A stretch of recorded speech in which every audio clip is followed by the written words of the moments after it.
You're tuned to the IP Communications and VoIP community in our 11th year.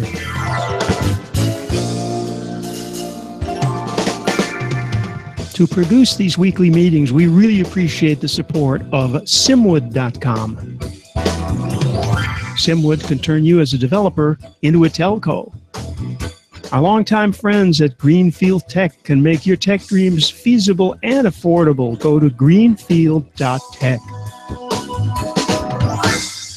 For 8 years, we've been using the finest conference server around, zipdx.com. The VUC website is on bluehost.com.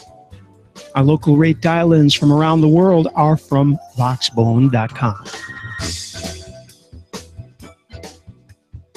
And it's VUC653, July 7th, 2017, answering the question of life, the universe, and everything with the VUC Knights of the Round Table, including our Knightess, Kathleen. Hey, Kathleen. Hello. How are you? I'm doing great. Oh, someone said Oh, my. They know your name. And we're going to be talking about a little news about last Wednesday. We're curious. Michael and I were just talking about that, and also the future, of course. But before that, Andy Smith is here with us. Hey, Andy. Good afternoon, evening, morning, whatever it is, wherever you are. It is everything, everywhere. We've got Corrado, who's teaching us how to pronounce the names of Italian grapes. Yes, of course. Good evening, everyone. Good morning, good afternoon, good night. Exactly, wherever you are. Yeah, we're off. Bye. And look at this guy, James. Live. Well, not that much. Northern Italy. Northern Italy, beautiful place. What's the temperature there now, James? Is it horribly hot? Oh, I don't know. It is pretty hot. Yeah, what's the temperature? Okay, and we've got Michael. 32 degrees centigrade. 32. It's been 35, 36 here. And Michael's here. Look at that beautiful, sharp picture with his great background. Always looking good. Yep. And of course, yours truly, the lackluster American in Bordeaux, with my loud shirt that I put on for something earlier. We have a couple of things we'd like to do. I would like to have Kathleen tell us how Wednesday went, hopefully well. It did, yes. For those of you that don't know, we had our weekly call on Wednesday over at the Free Switch crew, ClueCon Weekly, and we had Niels Olheimer, if I'm pronouncing that correctly, from Mozilla Firefox, and he came on to kind of talk about what they've been doing and some of the WebRTC bits. So it was really cool. And people can find that where? What URL should they go to find all of your fine ClueCon weeklies? YouTube.com/FreeSwitch. We have a Free Switch channel, and that is where we're...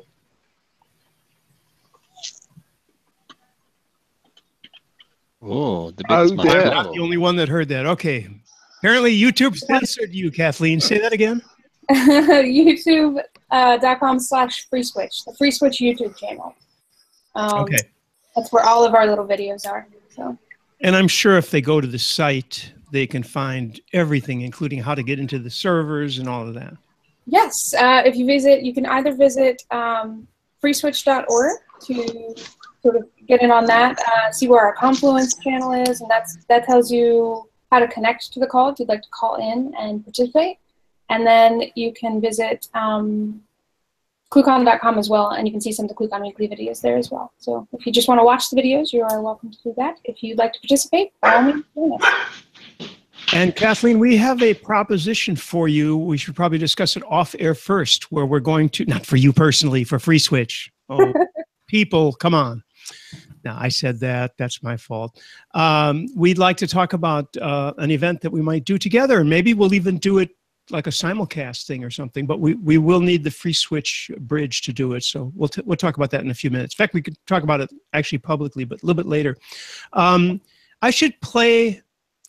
like to play a little interview that Tim did with Vimla Apadou, and you'll see what this is. I can't describe it, but it'll become apparent when you listen. So I want everybody to mute except me, please, and we'll pass this. It's only a few minutes long. But I think it's worth doing. We had a last-minute cancellation. This has only happened twice in 10 years, but the people rescheduled once, and then got out of it at the last minute. So let bygones be bygones, right? Here we go.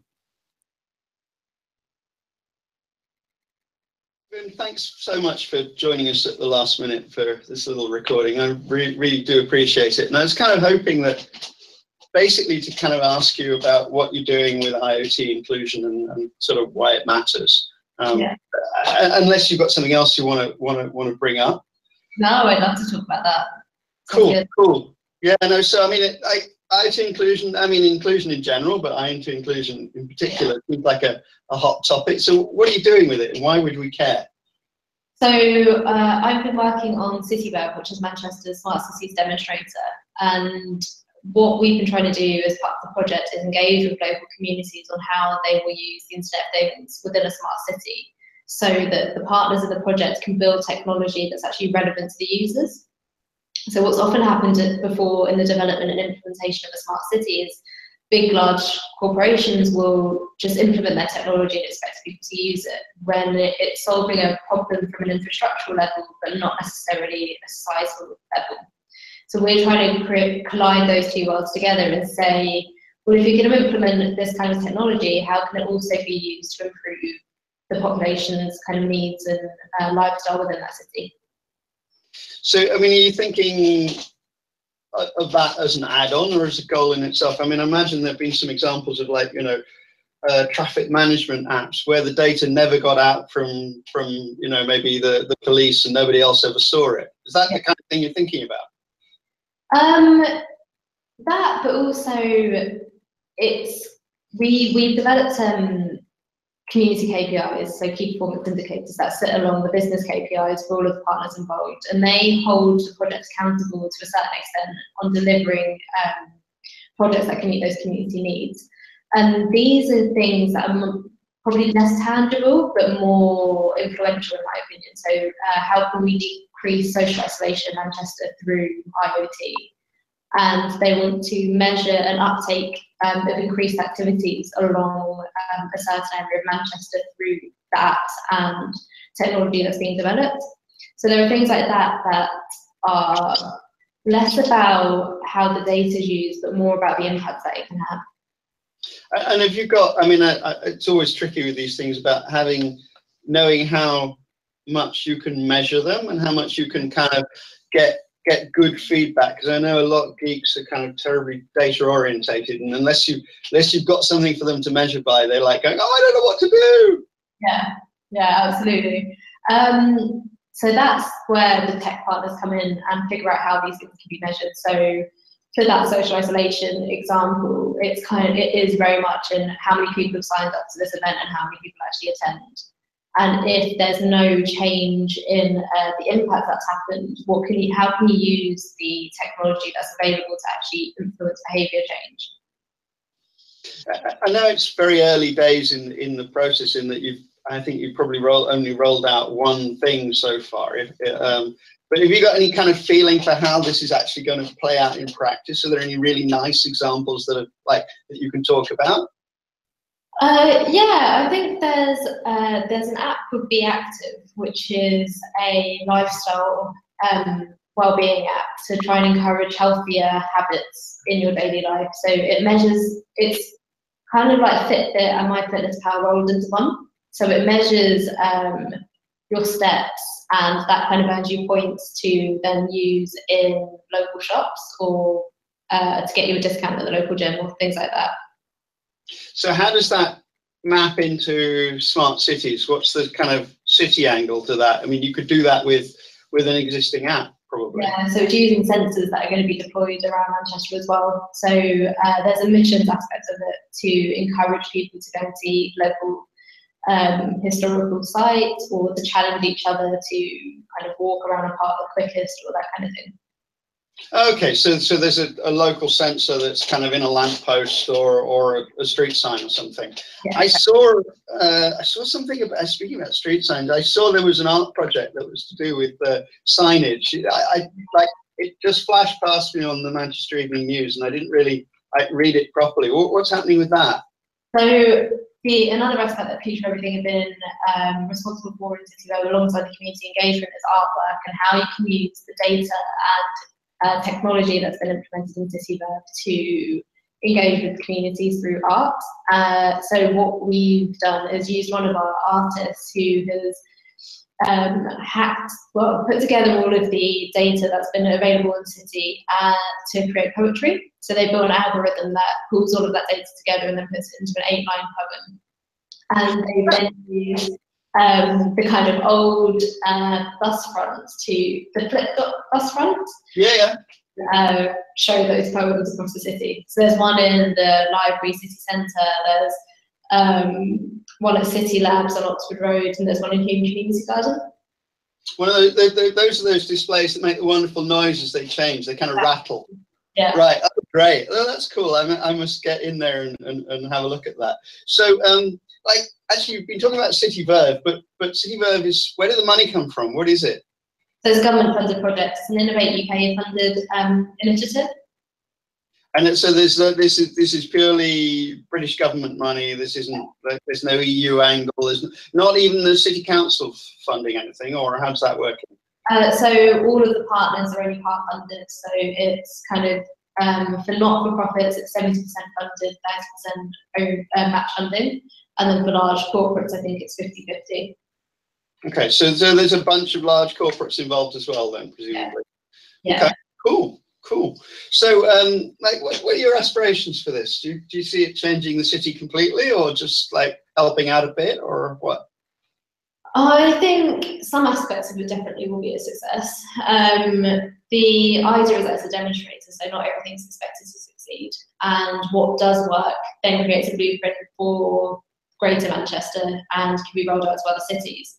So in that regard, the failures are just as important as the successes in determining what needs to happen in future smart cities. I do think the success that's already happened is the community engagement that's taken place, because even from the sessions that we've been doing in helping different communities understand what a smart city is through to what data is being collected on them, I think they're all starting points for conversations that wouldn't have happened before. And right. That's a big part of.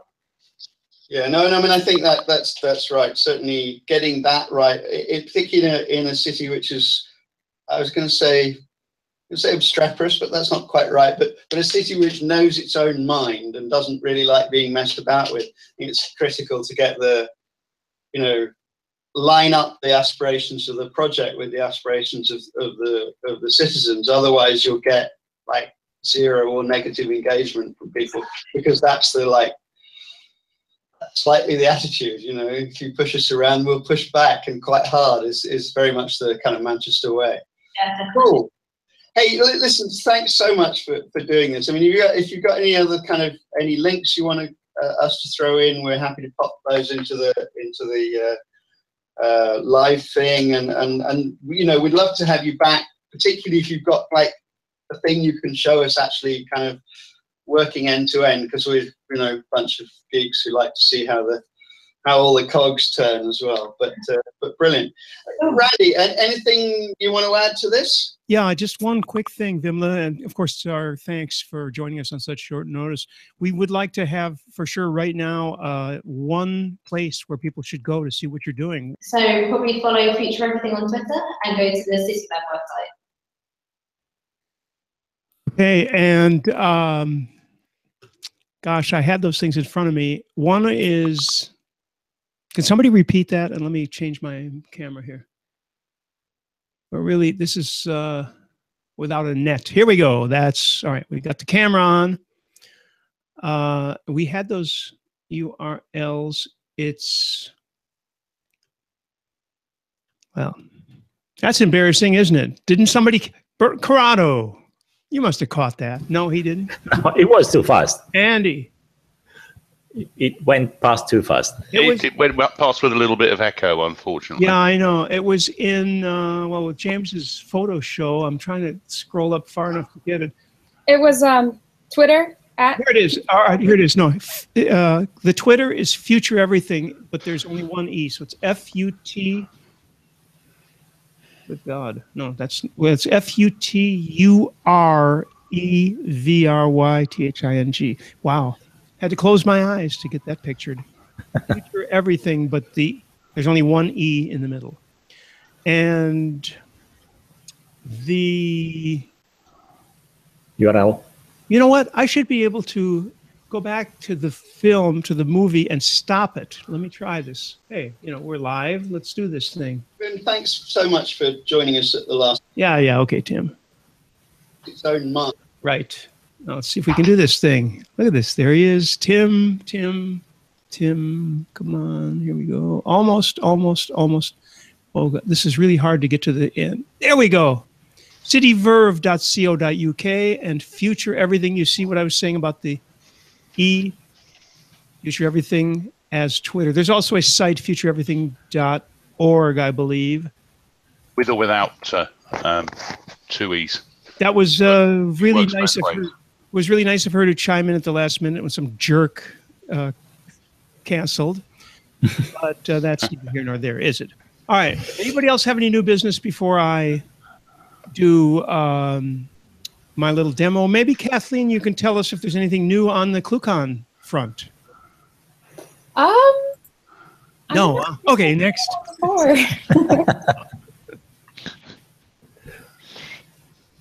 I was channeling Brian. I'm sure you have something you can tell us. Yeah, we're very excited about a lot of the Coder Game stuff. Oh, I don't believe I've told everyone here that we've got some new exciting games in the works. We've got some robots that we're going to be bringing to the Monday. Robots. Yes, some robot arms. And we have some challenges that you can win some really cool prizes. If you want to come and mess with those and see what you can do. That's kind of exciting. And it's coming up. It's only a month away.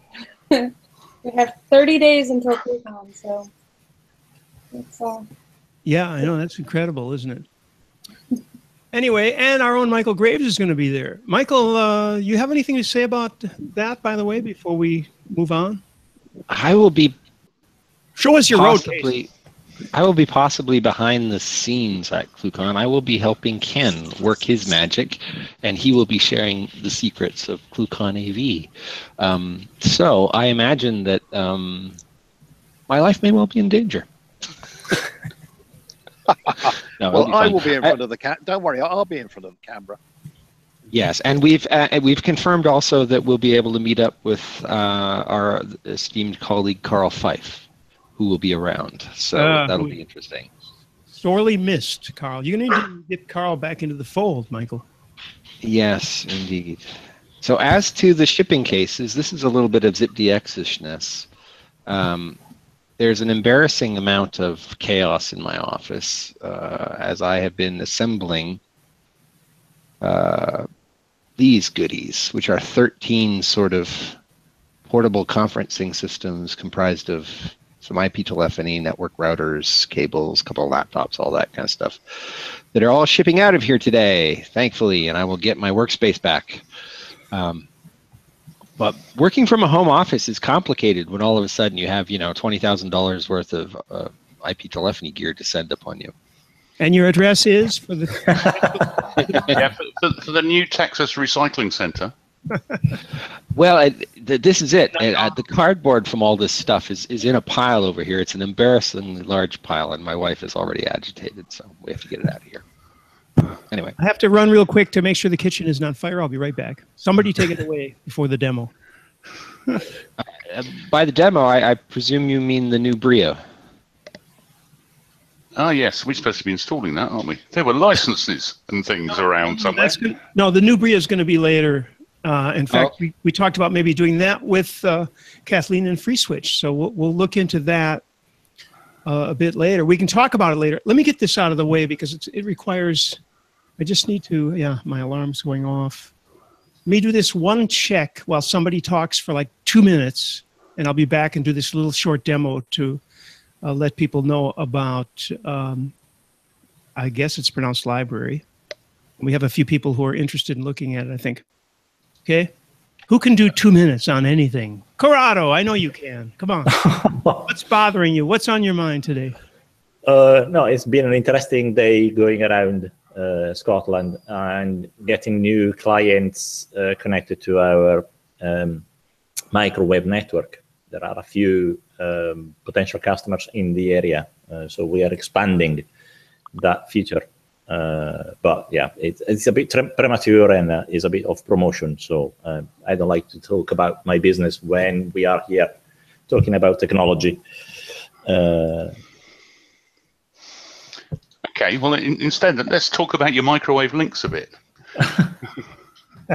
Oh yeah, I would love to have a wireless offer. I would love to have a wireless opportunity here, even as a plan B. But we just don't have it, and we haven't had. We did have one when I moved into this house many years ago. Sprint offered a WiMAX based point-to-point wireless that we could get, but it's the with the onset of LTE and the demise of WiMAX, that all has gone away, and now we're left with only wired service providers, except for the obvious mobile providers, but they're desperately proud of their bytes in many regards. Yes, you need to prize them out of their cold hands. But no, yeah, we deployed a 4G LTE router in a very remote location to service a small hamlet. And we were planning a couple of links point to point and then distribution points to multi-point to serve some rural areas around Scotland in the surroundings of Perth. When everything is deployed, probably I'll come around and show a bit of the technology. Did I hear the word Hamlet? Yes. No, you can't say that word. It's the Scottish play. It's a small cigar. You know that joke? Yes. Because officially it bears bad luck. So there you go. But you were using it in this. You meant a small town. Obviously. Exactly. Well, smaller than villages. They're literally a smattering of houses here and there on the side of a small hill. Okay, I would like to tell you about a little show and tell. This is hard because what I want to do is I need to do the share of an application window that isn't quite open yet. So let me just see if everybody's retweeting like they promised they would. Yes, okay. All right, so I'm going to open my app. It's called LBRY. I think it's LBRY.io. So open the app. And then grab the application window on a share, and then I'll comment it after that. And I'll tell us what it is. And I'll tell you what it is. Yeah. Well, the point is that's a very hard screen share to application window. And there we go. All right. So this is, come on. Yeah. All right. It's connecting. So LBRY. LBRY is a way to monetize creative content on the web. I want to, just in case anybody from LBRY is listening, we're gonna have them as a full guest because it's really a complicated blockchain application. But before anything else, the thing goes to full screen, and I haven't seen an app that goes to full screen automatically without asking it since like 1995. I mean that's really not cool because when you have a large screen, it's way too big. So that's kind of annoying. But other than that, we're looking at the stuff that's, somebody might have already seen some of these things, like the Fight of the Century. It's a very good video. This is just videos that you can click on. I'm not going to do it for obvious reasons. We're going to go to, need to move this over here, and we're going to go to publish. I don't see you can't see my mouse, but anyway, can't see the cursor, I guess, but we'll go to publish, and I'm going to show you how I will publish some of my work, and we'll watch that process really quickly. And somebody's going to have to come on and explain the point of this at some later date. So we're in my library, which is a bunch of stuff that I don't own. We need to put something up that I do own. How about temptation? Okay. Temptation. So I have a file name, local file name. I'm going to type in a title. I would normally put a logo here for the, it's URL for the thumbnail. Then you describe it here, temptation. is a terrible thing. It's part of the words of the song. Language English, maturity all ages. Let's look at some of the choices. Adults mostly all ages. Looks like the languages are few, but they are. You can publish something free, or you can publish it for an amount of US dollars or for library credits. I'm going to do library credits, and I'm going to do a very, very good deal. Like 50 cents, half a credit.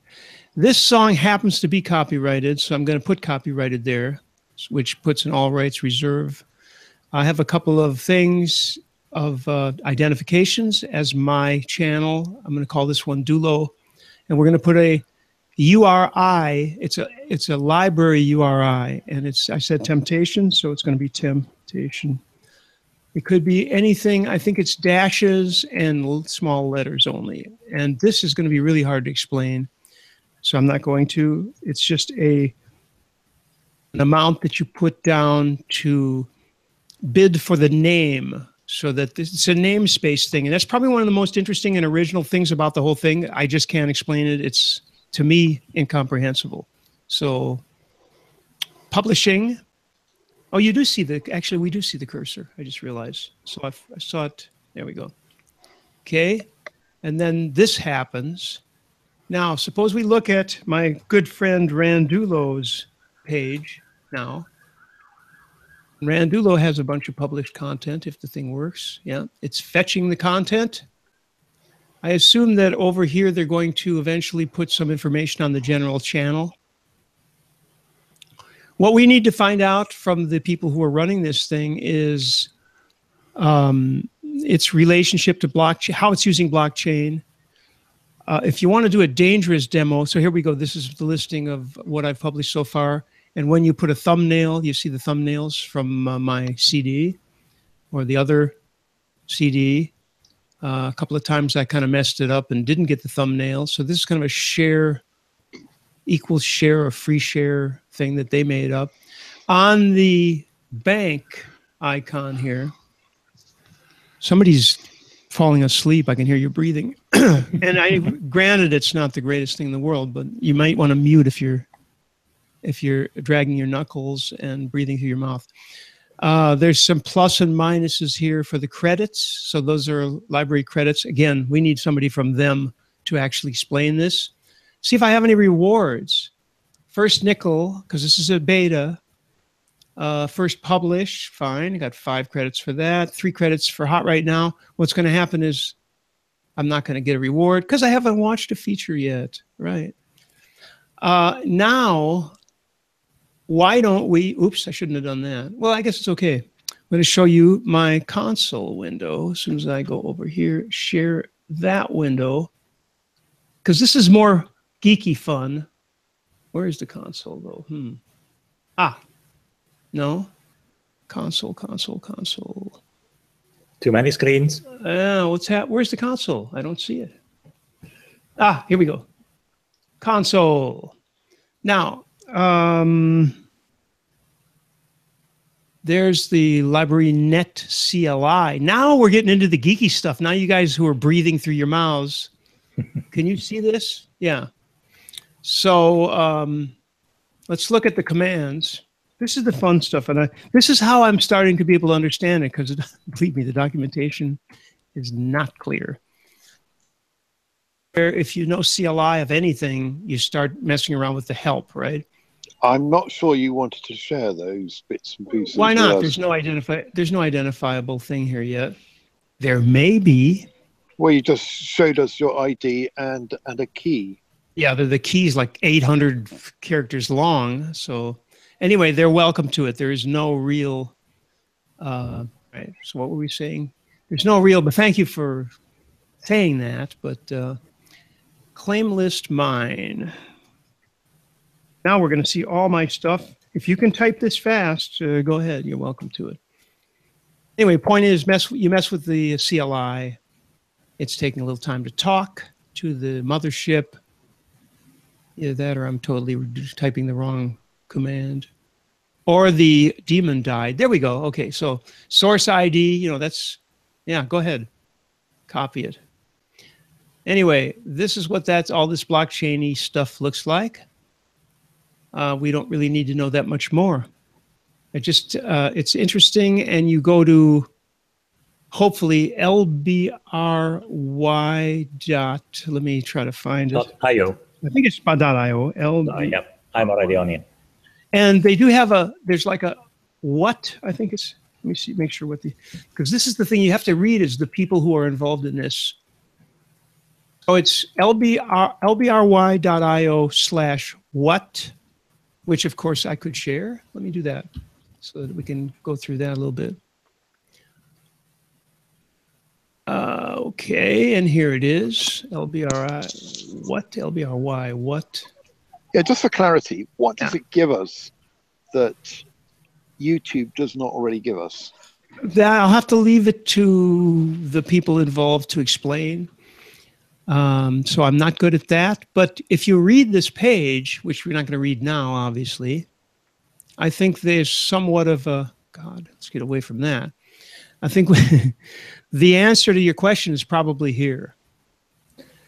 And there's a lot of blockchain information. Corrado, if you've read this at all. Yeah, I've read that. Maybe you can help.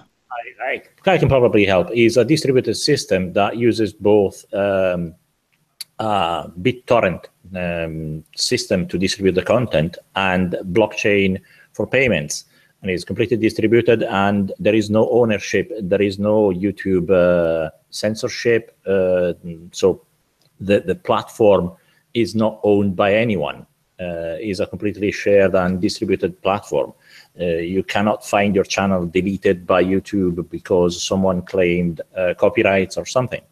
There is policing on that, as far as I understand, but is more democratic, less centric, more distributed. That's what I got in the very short and in short form.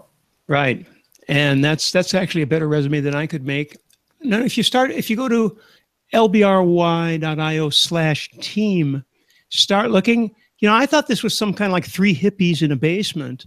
Take a look at the people behind this, and apparently they are funded. They've got very, very impressive backgrounds, and we'll be in touch with them. I need to shorten this because you're not going to read this while I'm scrolling through it, but the point is you should go there and take a look, folks. It's very, very interesting, and it does address freedom of speech issues, and they've already foreseen issues of copyright infringements, obviously, because that's like the elephant in the room, isn't it? And a lot of other things. But it's an interesting thing, and just if you're a total geek, it's interesting to mess with the command line, with the CLI, and play with the, there's an API, there's everything you probably want. So there you go. Maybe somebody's on IRC, you know? Let's see. No. Well, an observation I have is what it was referring to what you were saying about owning that library URL or URI, because that you practically bid for that. There might be the possibility of large corporates cyber squatting. So we need to check with the people behind it that if they have some protection and some arbitration around that. Otherwise, you'll find that very quickly. If that becomes successful, the big players will cyber squat every domain. Yeah, and that does seem like, I mean, when you mentioned it, you and I talked about it. Well, maybe we should bring Jay Carpenter in this, by the way, because he may have some things to contribute. Let me grab that and do that, because he probably has some things to say. All right, Jay, you're invited. Yeah, that's could be a problem, and it's funny because you would think that, you know, they went into a long and detailed thing about the bidding system, which I found very confusing because they started by comparing it to DNS and the naming, and, you know, it was a bunch of really oddball things. Whereas I always tell people nobody reads anything on the internet anyway, so that was kind of a waste. I tried to read through it and couldn't, but you would think that that's something they would have thought of, and yet you're right. You're right. I mean, if it's the highest bidder, then obviously as soon as the estate of Prince, you know, wants the thing Prince, then that's the end. Or your Jimi Hendrix or something. Now, in some cases, if it's like Microsoft, maybe it makes sense. But it doesn't if you're the little person who thinks of, say, for example, I have friends who were in a band called Oasis way before the famous Oasis came out. And, you know, I asked them about it. Well, your prior work has to, first of all, Oasis is British and they were in the United States. But the point is, yeah, their record company could go wipe out some minor Oasis or some minor player who had their namespace. Not sure. We got to find out about that. Okay, Jay, you have a bunch of things you were saying in IRC. Maybe we could get your focus on this. Except you're muted. You need to unmute. Yeah, sorry about that. Yeah, thanks, Randy. Well, there are many, many interesting dynamics that are going on, and this library platform is just one of them. And you know, there's a whole bunch of interesting innovations and applications in this realm. And what I posted in IRC was something called Status, which I think is directly related to what we talk about on the VUC, which is a new communications platform that uses the Ethereum blockchain. And they recently did what's called an initial coin offering and raised somewhere around $100 million, I believe. And they're currently, their market cap is about $160 million. So, Randy, you were pointing out this library as an interesting innovation project, not only from what they're trying to do in terms of monetizing content and this decentralized distributed construct, but also the people that are involved are really, really impressive. And I'm not familiar with LBRY per se. I've heard about it a little bit. There's so many of these projects that are happening now, but the people that are behind these things, not only are they incredibly talented in exploring new realms of innovation and technology and economies and constructs using this what's called blockchain, but they are incredibly well funded, like right off the bat.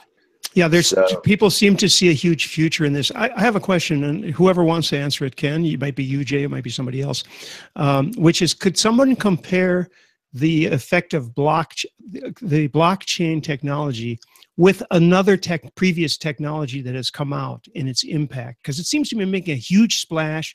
Can you think of something you would compare it to? Well, it's generally compared to the introduction of the internet.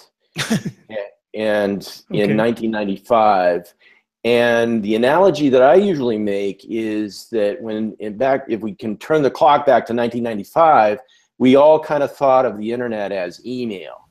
Can I just correct you for a second? The internet didn't start in 1995. The web may have started in 1995.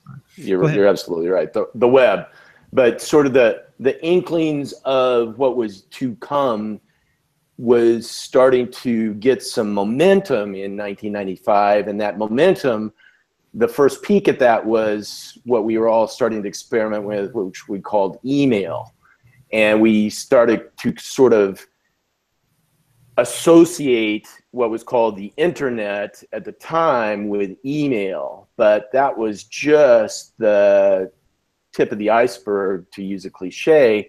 And what we're seeing here in this realm of innovation and exploration, cryptocurrency, i.e. Bitcoin being the most famous, is just sort of the tip of the iceberg. And part of what I was trying to highlight in IRC was this status, which in this context of the VoIP user community or conference, status is something that I would highly recommend everybody take a look at. The second thing, somebody else chimed in and said IPFS.io is a more generalized, interesting construct, and I completely agree. The IPFS which stands for the Interplanetary File System, I've been following for a couple of years now, and that is indeed, I think, the most interesting initiative and community that's out there. So I'll be quiet and no, that's interesting. Wanted to clarify a couple of things, but before I do, Status IM has nothing to do with status.net, apparently, right? I'm not familiar with status.net. Well, that was a microblogging / kind of a Twitter. It started as Laconica, Identica. Anyway, my first internet experience was 1987. So from there was already probably email. And so I'm still wondering, I kind of got the impression, Jay, that you might have been more referring to hyperlinks as the comparative technology, no? I'm just talking about something that started to get some momentum sort of on a mass basis. You know, I remember looking at, HTTP : / www. blah, blah, blah. Yeah, and I thought, wow, this is never going to take hold. This is too complicated. Do you know that when we used to have our business cards printed back then, that was the mid-90s, you have a business card printed and the printer didn't know how to do the : / part. You know, they're going, what? Yeah. You know, you had to really go over this like 20 times with them. And God forbid there was a tilde, you know, if you had that kind of thing, forget it. James, you look poised to say something. Yeah, I'm being prodded by Mrs. B to keep it short. Yeah, something that I would very much like to see is the integration of blockchain technology into the same space that SIM cards and mobile telephony, so that you can actually run a mobile telephone system with very high grade identity and authentication, and with settlement as well. There are a ton of people, James, that are working on that very issue. And there are, I mean, just to rattle off a few, there's something called blockstack.org. There's Uport. There is Sovereign. So there's an enormous amount of energy and conversation around decentralized identity. And as soon as there's a workable and scalable decentralized identity construct, then what you're talking about will basically, in my view, be almost trivial. Yeah, can we make sure we get those names in the notes so that when I'm not sitting by the pool, I can go back and refer to them? Sure. I'm not in the IRC right now, but Uport, Blockstack, and Sovereign. Yeah. So those are just three of the some of the top ones. So anyway. Okay, did I get those? Yeah, there's a couple of reminders in there, James. All right, other than that, anybody have any new business or old business? Or am I the only old business here? Speaking of old business, I'll be celebrating pretty soon my 7th decade while we're doing our 11th year of the VUC. So I can be forgiven for my lapses. IPFS.io. Anyway. So, Randy, if I could say something about IPFS.io, just to kind of bring them into context here. They are on the brink of introducing some very interesting projects, and they are, in my view, a ecosystem or a community that the VUC should definitely be taking a look at. One of our near and dear community members, which is Matrix, is very tightly knit with IPFS, so which stands for the Interplanetary File System. So you know, just as kind of a future vote or suggestion, some of the folks from IPFS, I think, would be very appropriate for the VUC to talk with. They've got some pub sub constructs that actually Chris Matthew is using in the IoT space, has demonstrated recently, and they are doing some very, very interesting decentralized, sort of reinventing the internet initiatives within the IPFS.io community. So cool. Sounds good. I'm just explaining to people on Twitter that we will have the people on who can explain it better. And we'll take, I will look at both of those other things and we'll reach out and see what happens. Maybe we do, in fact, what if we get everybody at once and they start fighting or something? I don't know. But it's interesting. If nothing else, you have to look at what's everybody looking at. You know, in this world, it's been said that, you know, these super rich don't look at oil anymore. They look at water because that's going to be the thing from now on. The next big thing is going to be water, buying rights to water, which, by the way, is disgusting because we all need water to live, whereas we don't all need blockchain.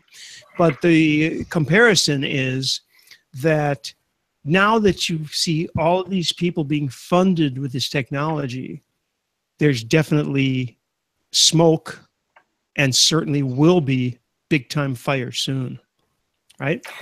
Well, the interesting part about this, I mean, we've been hearing about blockchain for a few years, and it's been kind of termed as a hype term and that sort of thing. And to a large degree, that's true because we've seen this insane speculation in the cryptocurrency space where people have, you know, taken like $2,000 and turned it into $8 million in less than 2 years. Right. And and the interesting thing is, and Morgan Stanley just published a piece on this, but the blockchains that are out there right now are still basically just prototypes and kind of proof of concepts. So what James was talking about in terms of this decentralized distributed identity, authoritative construct of identity that would basically serve as sort of like this decentralized SIM, that is possibly the way the blockchain could move, where it is actually scalable and usable in a universal manner. So, and nobody's really cracked that nut yet. So it's still very, very early. Let's put it that way. And by the way, I think there's some real opportunities to incorporate the legacy PSTN, public switch telephone network, and have this sort of dance between the old and the new. So I think everything that all the expertise, all the experience, and all the innovation that the folks in the VUC provide could well fit into this new construct. Yeah, I think it's something we absolutely have to look into more, and I promise we will. Anybody have anything to conclude? Because otherwise, we're 10 minutes short of an hour, but there's absolutely no reason to force an hour if we're done. Anyone have any conclusions or additions? The whole thing about blockchain in particular, in my mind, is at the moment, I mean, the whole thing is built around privacy. So, like one blockchain doesn't talk to another blockchain. So in James's case, when we're talking about using a blockchain technology in terms of authentication, in terms of your SIM card, I can't help but feel that we're talking about separate islands here and that nothing is going to connect the two together. So you're going to have a mobile operator that has its own blockchain authorization, but that will be different to another mobile operator's similar implementation, and the two won't talk to each other. So you're still going to have something else on top to allow communication between the various providers. So we're nowhere near getting an ubiquitous solution here yet, and there has to be a very long way to go. Actually, there are efforts to link blockchains to one another, and this IPFS.io is working on something called interplanetary linked data, IPLD, which does just that. Okay. Other efforts to have the blockchains the various blockchains that are out there start to talk with one another. And you've absolutely keyed in on a key piece of this, which is how's this all going to unfold? Will AT&T have their own blockchain? Will various entities have their own blockchains that are somehow integrated into other blockchains? And you're absolutely right. The privacy factor is yet another area that is, and to apply some solutions that haven't been invented yet. So I think the whole thing is tremendously exciting and well beyond my mathematical capabilities. So the ability to understand all this, other than in practical application terms, is going to be rare, I think. Lots of people may know how to use it, but few will truly understand it. That's absolutely right at this point. But there are a lot of incentive factors to learn this and start to get acquainted with it. It is a lot. And, the idea of, hey, this is just another passing fad, this is another Angular or whatever, it's much, much more profound than any of that. It's this is the real deal, and blockchain is a poor term to capture what is really going on. You're right about that. It started out as hype. It sounded like hype, but it's here to stay, and there's going to be some serious applications. I would predict that the greatest application, I think you kind of said this, Jay, actually, but the greatest application is something we don't even have any idea of yet. So somebody's going to hit on something, and it's going to be one of those, oh, yeah, right. We should have thought of that. That's right. And they're going to make jillions of dollars, and the rest of them are funded, burn the funds down, and we didn't think of it. I don't know. Let's hope that that's the rising tide floats all boats, right? That's and right. with that positive thought, I think we're going to move on to the mature audiences and stop the broadcast. Thank you, Kathleen. Yes, thank you. We'll be seeing you soon. Oh, by the way, yeah, we'll talk soon. I'll send you an email about what we would like to do, and we can talk about it with the team. Okay. Okay. Thank you, Jay. Thank you, Corrado, and who's that? Hello. Andy Smith still, right? And James on vacation, and Michael. Check you all later. No. Da-da, da-da, da. No.